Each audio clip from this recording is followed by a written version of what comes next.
I'm just playing about with my lighting. I can't decide if this looks too bright.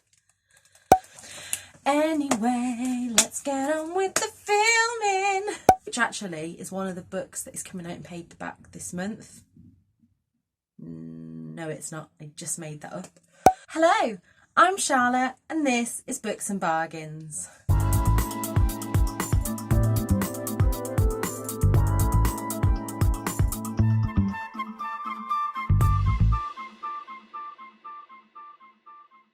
Today I'm coming to you with a completely off-piste video.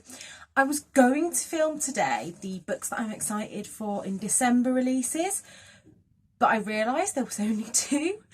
So I don't know whether it's just me, whether publishing has kind of slowed down now after the past few months of just book after book after book. But instead, I was thinking today, it has been about 18 months since I started on Booktube, having had a blog before that was nothing bookish. It was a lifestyle blog, and I've had a fashion blog, but I lost a bit of confidence in that. So yeah, in June last year, after much persuasion from my friends, I decided to come onto YouTube, and in that time I have amassed over 800 followers, which just completely blows my mind. I expected to have maybe a handful of friends watch my videos, but I thought today I would bring you 5 lessons I've learned since being part of the Booktube community.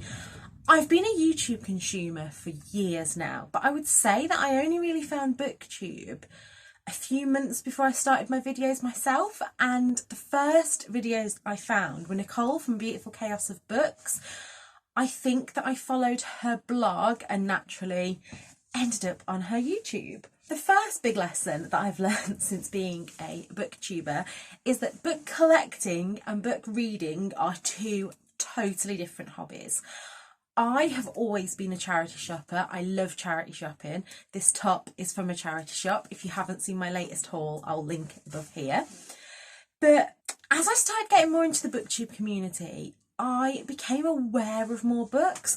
So before, I'd only really read on holiday. Reading was definitely my holiday thing. But now I read between, say, 10 and 20 books a month. But I collect a hell of a lot more than that. I am getting to the point now, I've been saying, where my book room is fit to burst in. But it's really hard when you're in a charity shop and there's books for, say, 10p. that are in perfect condition, and I think I might not want to read this straight away, but I'll regret it if in a year's time I think, oh, I saw that book and now I can't get my hands on it. However, like I say, book room is now fit to bursting, so I am going to slow down on that front. But I think there has been a lot of conversations recently about consumerism, and actually I do not feel guilty for supporting the charity shops. The charity shops have wonderful donations and all the charities that I buy from do wonderful things.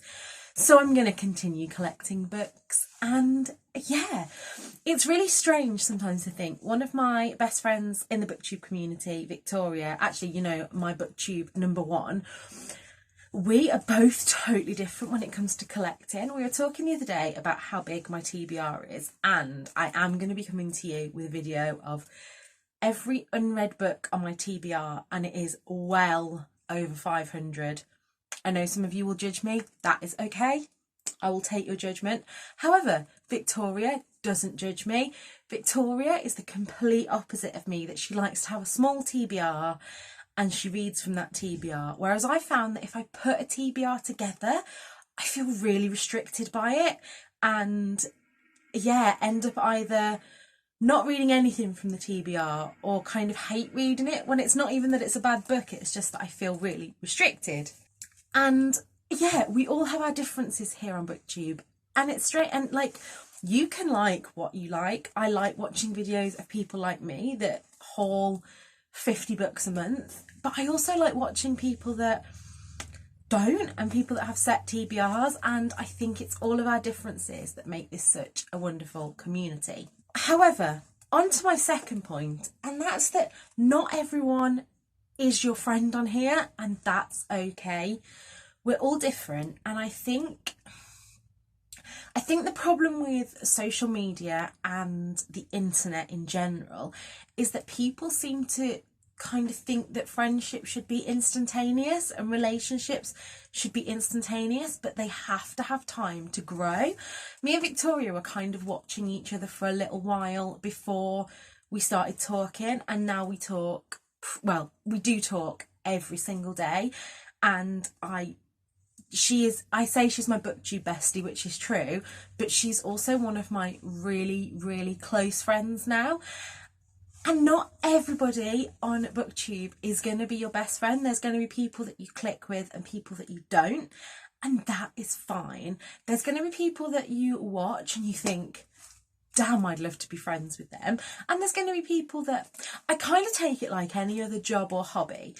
If you work in an office of 30 people, there's going to be people that you really don't like. There's going to be people that you really love. And then there's going to be people in the middle that you just get on with, but you wouldn't be friends outside of it. Like, there's going to be people that you watch their channel for book recommendations because they have a similar taste to you, but you wouldn't necessarily be friends with them. And likewise, there's going to be people that you watch, or if you're me, that you watch, they read books that you have got no interest in reading, but you like them anyway, so you watch. Does that make sense, or am I just waffling? I think that in Booktube now there are these micro communities forming, which is great, because I think sometimes I've seen things on Booktube that I've thought, don't like that, and I'll speak to Victoria. I wouldn't necessarily go to the person and be like, I hate this video, I don't like what you've done there, because I just don't think, unless someone is doing something really problematic and harmful, I don't think there's a need for that. It's the same way that I was saying the other day on Instagram. You have an unfollow button for a reason. You don't owe anyone a follow, which is why I try not to take part in these follow for follow things. Like, I will see a list on Twitter of different Bookstagram channels and Booktubes, and I'll try them out. But if they're not a fit for me, then I don't feel obliged to follow them. And, you know, please don't ever comment on my videos saying you'll follow me if I follow you, because that's just not how I work. Like, I hope you're here following because you like my content, and if you don't, if you ever find that my content is detrimental to your health, you don't have to follow me. Yeah, I think we need to get better at doing this on the internet in general.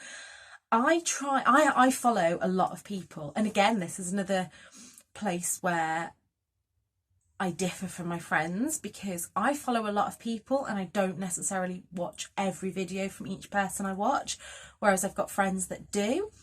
And again, there are quite a few people that I do watch every video from, unless it's, say, a specific review video.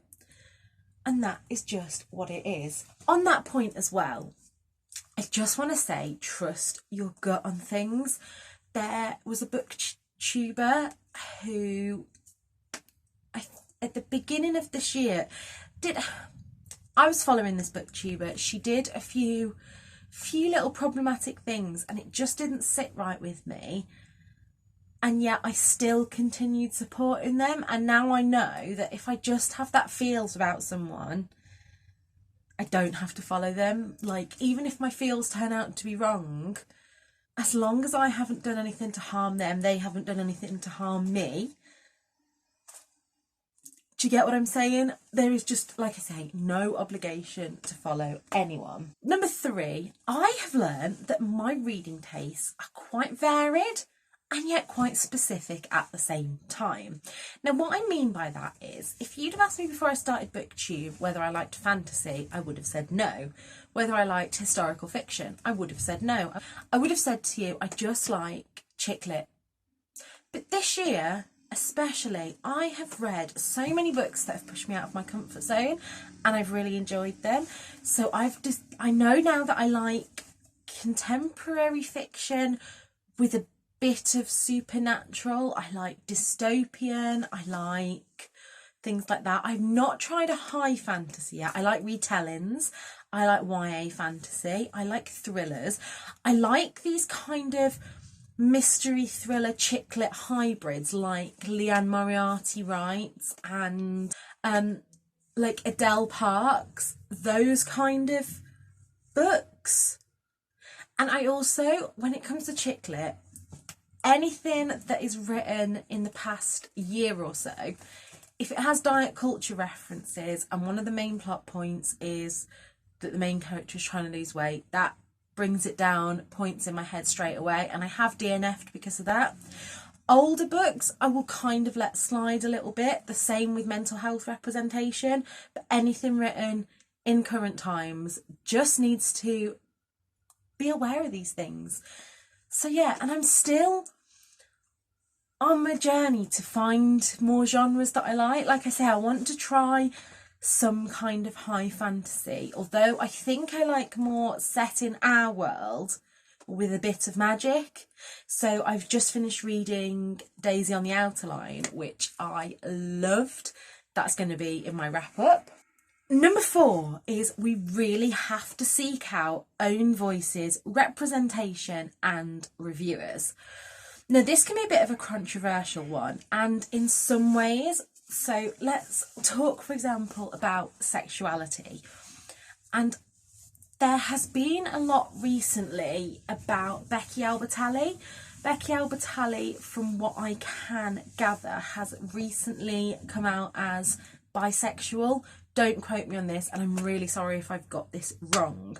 But from what I gathered from what I've read, she got a lot of flack for writing queer literature when she hadn't come out as queer herself, and I don't think in that respect we should be pushing authors to come out.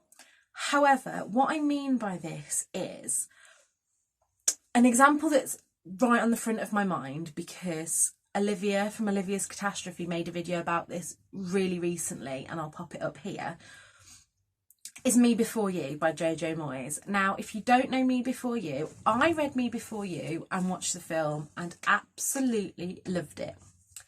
So I am coming to that as a white, able-bodied, but chronically ill.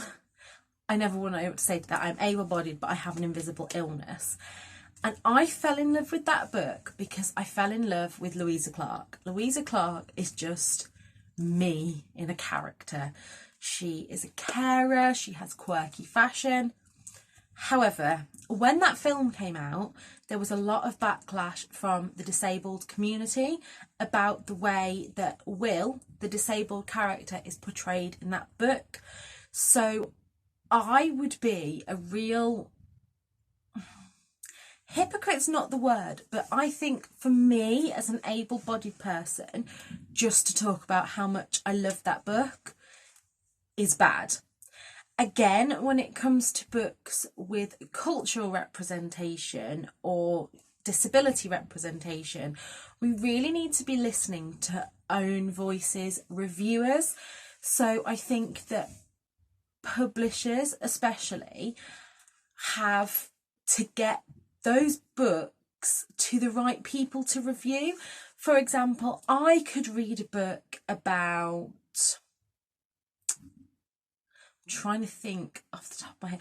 So, say if I read a book about Nigerian culture, I am not Nigerian, and so it would be bad of me to review that book solely as a white English woman without taking into consideration any reviews from the Nigerian community. Again, when it comes to Muslim representation in books, I like to try, before I talk about books and wrap them up, to find some own voices reviewers, and on Goodreads that's pretty easy. So yeah, I just think we need to get better as a community of not just putting our own opinions on books, but to really seek out what people who are represented by those books think. Does that make sense? I think I'm kind of rambling a bit now. And number 5, I have found that I really enjoy creating and editing videos. I have taught myself this year to use iMovie, and so I've taught myself to use iMovie and I've just really enjoyed it. It's really weird. I watch a mixture of highly edited videos and you know, no edit videos, and I don't have a preference for what I watch, but I've really enjoyed. I've got a ring light now, which I'm still playing about with. And yeah, like every time I get a comment on a video and somebody's watched it, and especially ones, I've had a lot of personal messages about my Chronic Life series, and yeah, I wouldn't have learned any of these new skills without this community. And oh, I'm getting a little bit choked up now. And I think if I hadn't have taken the leap to start this channel, I would never have put myself up for the job that I'm going to be starting next month. And yeah, so thank you from the bottom of my heart to each one of you who watches, and each one of you that leaves me nice comments. Those of you that have sent me books off my wish list, I was never ever expecting any of that. And yeah, here's to the next however long on Booktube. If there are any specific videos that you want to see from me, please let me know in the comments below. And as we are heading towards 1,000 subscribers, I just wanted to say thank you to those of you that have stuck with me. From January, I have got a little bit of a secret thing planned. I'm going to be doing secret giveaways in some of my videos. So I'm not going to announce in the title of the video or anywhere that it's a giveaway. I am going to, somewhere in the video, mention what I'm giving away and what you have to do to be in with a chance of winning. And I'm thinking of having it like you have to comment on that video and then go to Instagram and send me like a secret word or something. So let me know if you'd be up for that. And yes, I will be back with you on Sunday for my November wrap up. And this may be the last video where you see my shelves as they are before we get all festive. I'm going to buy I'm trying not to swear on this channel. I'm trying not to swear, but I really want to buy a shitload of tinsel, lights, and just make this room as festive as it can be. And until next time, look after yourselves. Bye.